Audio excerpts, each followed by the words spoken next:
का दौसा के काली खाड़ में आर्यन के बोरवेल में गिरने का ये पूरा प्रकरण है। एनडीआरएफ ने अम्ब्रेला रिंग को फिट किया है आर्यन के नीचे, जिससे आर्यन का नीचे खिसकने का डर कम हुआ है। अब राउंड रिंग को भेजकर कैप्चर करने का प्रयास किया जा रहा है।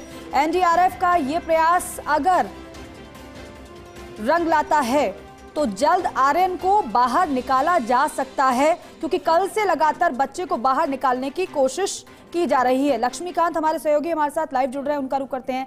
लक्ष्मीकांत, अभी क्या जानकारी मिल पा रही है इस रेस्क्यू ऑपरेशन को लेकर?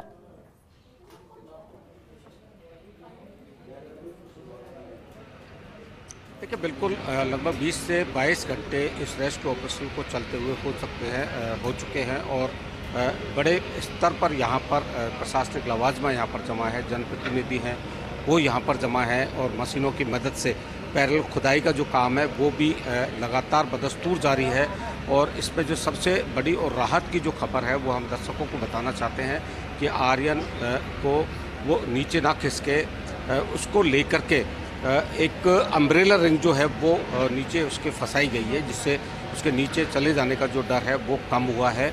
और कहीं ना कहीं अब जो एनडीआरएफ की टीम जो है वो एक रिंग ऊपर से भेज करके और उसको कैप्चर करके और बाहर निकालने की जो प्रयास है उसमें लगातार जुटी हुई है। यदि ये प्रयास कामयाब होता है तो इससे ज़्यादा जल्दी निकालने का कोई रास्ता नहीं बैठता है। लक्ष्मीकांत, जरा ये बताइएगा, क्योंकि यही दर्शक जानना चाह रहे हैं कि बच्चे तक अभी तक कहां तक पहुंचा जा चुका है, कितनी कोशिश सफल हो पा रही है? ये जो मशीन है इसको लेकर के प्रशासन पहले ही रणनीति बना चुका है।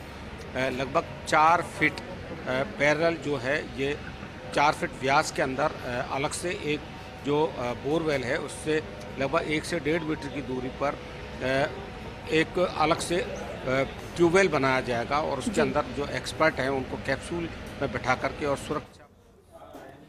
तो देखिए, लक्ष्मीकांत हमारे सहयोगी मौके पर इस वक्त मौजूद हैं और आपको जानकारी दे रहे हैं किस तरीके से अम्ब्रेला रिंग को आर्यन के नीचे फिट किया गया है, जिससे बच्चा खिसके नहीं, क्योंकि बोरवेल के नीचे पानी भी है, इसलिए डर बना हुआ है कि बच्चा कहीं नीचे खिसक गया तो कहीं दिक्कत ना हो जाए। इसी वजह से हर वो प्रयास टीम करती हुई नजर आ रही है जिससे बच्चे को सकुशल बाहर निकाल लिया जाए, क्योंकि कल शाम का ये मामला है। कल शाम को बच्चा बोरवेल में गिरा था और तब से लेकर अब तक पहले एसडीआरएफ की टीम, फिर देर रात पहुंची एनडीआरएफ की टीम और लगातार सभी टीमें जुटी हुई हैं इस रेस्क्यू ऑपरेशन को सफल बनाने में, क्योंकि इससे पहले भी जो नीरू का मामला सामने आया था उस बोरवेल की गहराई कम थी, लेकिन इस बोरवेल की गहराई ज्यादा है। लक्ष्मीकांत हमारे सहयोगी हमारे साथ लगातार बने हुए हैं। लक्ष्मीकांत, ये बताइए कि कल से लेकर अब तक की अगर बात करें तो काफी चुनौतियां सामने आई होंगी, लेकिन कितनी ज्यादा सफलता इस रेस्क्यू ऑपरेशन में टीमों को मिल पा रही है, या फिर अभी भी चुनौती वैसी ही बरकरार है जो कल हम देख रहे थे?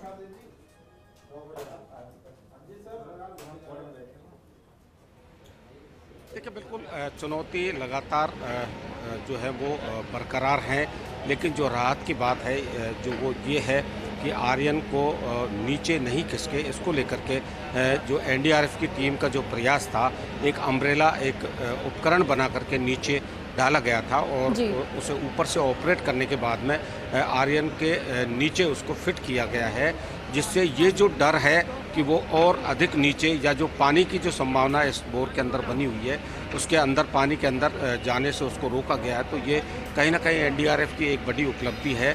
साथ में ही एनडीआरएफ दूसरी एक राउंड रिंग को डाल करके ये कोशिश कर रहा है। मैं आपको एक नज़ारा दिखाना चाहूँगा।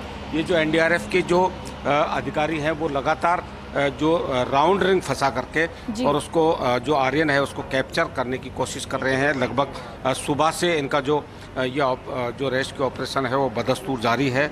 कहीं ना कहीं इस अम्ब्रेला रिंग के फंसने के बाद में ये निश्चित रूप से एक राहत की बात है कि जो बालक आर्यन है वो अब नीचे जाने का जो उसका जो खतरा है वो कहीं ना कहीं कम हुआ है, जिसमें लगातार जो एनडीआरएफ की टीम है वो जुटी हुई है। आप देख सकते हैं कि जो टीम के जो प्रभारी हैं वो लगातार इस मोर्चे पर डटे हुए हैं। एक एक पल का जो सीसीटीवी फुटेज है आर्यन का उसको लगातार मॉनिटर किया जा रहा है, कितना हलचल उसको उसके बॉडी में है, कितना उसका मूवमेंट है। इन सारे पहलुओं को ध्यान में रखते हुए एनडीआरएफ की जो टीम है इस ऑपरेशन को अंजाम दे रही है, लेकिन सफलता कब मिलती है ये कहना अभी बहुत ही एक मुश्किल काम है। जी लक्ष्मीकांत, क्योंकि मौके की तस्वीरें आप दिखा रहे हैं, आपसे ये भी जानना चाहेंगे कि कल तो मूवमेंट बच्चे का नजर आ रहा था, जब तस्वीरें हम देख पा रहे थे जिन उपकरणों को नीचे डाला गया था बोरवेल में उसके जरिए, लेकिन सुबह की बात करें तो सुबह का क्या अपडेट मिला? खाना बच्चे तक पहुंचाया गया होगा, ऑक्सीजन पहुंचाई गई होगी जिससे बच्चा सर्वाइव कर पाए?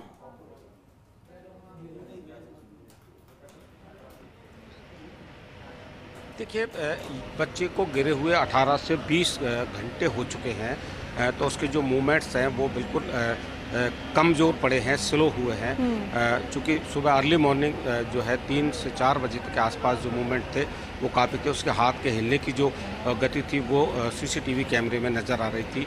इसको इस नज़रिए से भी देखा जा सकता है, क्योंकि 18 घंटे तक यदि किसी को पानी और बच्चे को खाना नहीं मिलता है तो निश्चित रूप से उसका शरीर शिथिल पड़ने की संभावना है वो बहुत ज़्यादा होती है।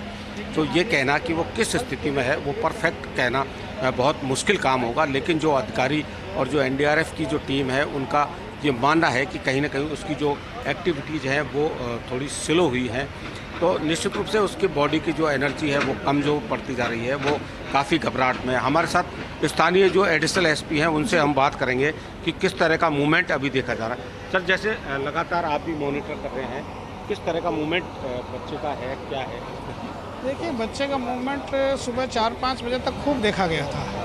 अब थोड़ा मूवमेंट कम है और पिछले कुछ घंटों से मूवमेंट दिख नहीं रहा है, लेकिन इसका मतलब ये नहीं है, हो सकता है कि बच्चा काफ़ी लंबे समय से उसने कुछ खाया पिया नहीं है और फेंट हो गया हो, बेहोश हो गया हो, नींद आ गई हो, ये सब चीज़ें संभव हैं।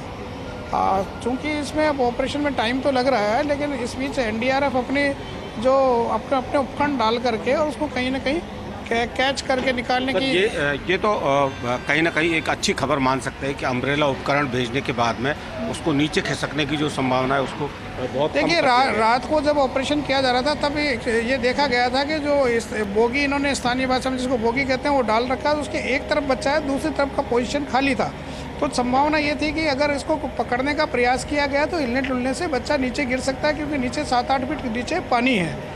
तो सबसे पहले ये तैयार किया गया कि भाई इसकी सुरक्षा की जाए, तो एक अम्ब्रेला उपकरण बनाया गया और बना करके उसको नीचे उसके बच्चे के नीचे फिक्स किया गया, ताकि अगर अब उसको पकड़ने का प्रयास किया जा रहा है ताकि कहीं पकड़ने के प्रयास में छूट जाए तो बच्चा पानी में ना गिरे, तो वो सेफ्टी इन्होंने कर ली है। और अब ये प्रयास है, लगातार रिंग डाल करके ये प्रयास किया जा रहा है कि बच्चे को कहीं ना कहीं कैच किया जाए, और कैच करके और अम्ब्रेला उपकरण को और बच्चे को और वो जो जिससे कैच करते हैं तीनों को एक साथ खींचा जाए, तो कहीं ना कहीं वो सेफ्टी से हो जाए। लेकिन अभी वो देखते हैं कितनी देर में वो उपकरण इनका काम कर पाता है। पैरेलली दूसरी चीज़ें भी चल रही हैं, और अब एक पाइलिंग मशीन भी लाने का प्रयास किया जा रहा है, अगले 1-1.5 घंटे में शायद वो भी आ जाएगी, तो उससे भी प्रयास किया जाएगा। तो ये है एडिशनल एसपी दिनेश अग्रवाल, जिनका कहना है कि जो पूरी जो प्रक्रिया है, चाहे वो हर स्तर पर 3 स्तर पर प्रशासन इस रेस्क्यू ऑपरेशन में जुटा हुआ है। जी बिल्कुल लक्ष्मीकांत, और जानकारी मिल रही है कि अभी एक और मशीन मंगाई गई है इस रेस्क्यू ऑपरेशन के लिए।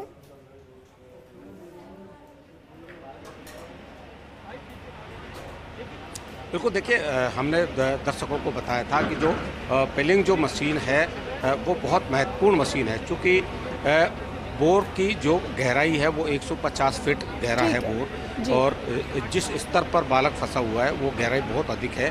तो जो जेसीबी और जो अन्य मशीन है उनकी मदद से जो खुदाई है उसमें बहुत वक्त लग रहा है। लक्ष्मीकांत, अब नजर बनाए रखिएगा, लगातार आपसे हम अपडेट लेते रहेंगे। हर संभव प्रयास किया जा रहा है कि बच्चे को सकुशल बाहर निकाल लिया जाए। बहुत शुक्रिया आपका पूरी जानकारी के लिए। बड़ी खबर